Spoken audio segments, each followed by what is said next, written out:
Today's doodle celebrates Enrique de la Mora y Palomar, a Mexican architect who shaped the image of contemporary cities in Mexico, and was illustrated by Mexico-based artist Julian Ardila. De la Mora experimented with hyperbolic paraboloid shell roofs, also known as saddle roofs, to create structurally efficient buildings with a modern aesthetic. On this day in 1946, Enrique de la Mora received the Premio Educación Pública Award from the Administrative Commission of the National Prize for Arts and Sciences for his Purísima Concepción parish design. De la Mora was born on this day in 1907 in Guadalajara, a city in western Mexico. His father, Manuel de la Mora y del Castillo Negrete, was a prominent engineer and architect. Following his father's footsteps, the young de la Mora attended the National School of Architecture and graduated in 1933. A year later, he launched his career by designing the El Puerto de Liverpool department store in Mexico City. De la Mora went on to design more than 100 architectural projects over the next 2 decades, including major university buildings and churches. His building designs focused on optimizing structures with symmetrical curves such as hyperbolas,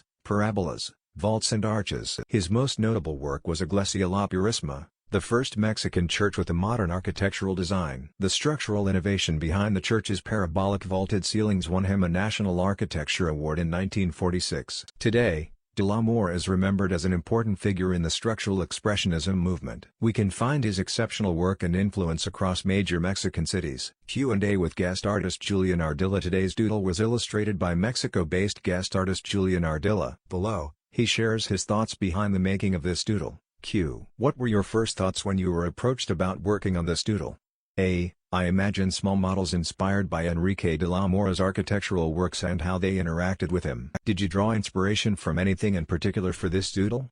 A. The inspiration arises from Enrique de la Mora's own work, in which he shows an interest in experimenting with various structural possibilities. These structures are reflected in the composition, shapes and volumes of ecclesiastical architecture from modern Mexico. What message do you hope people take away from your doodle? A. I hope people remember one of the great pioneers of contemporary Mexican architecture, and how his shapes and volumes continue to inspire the world of design. Like, share and subscribe to Doodle Catalog.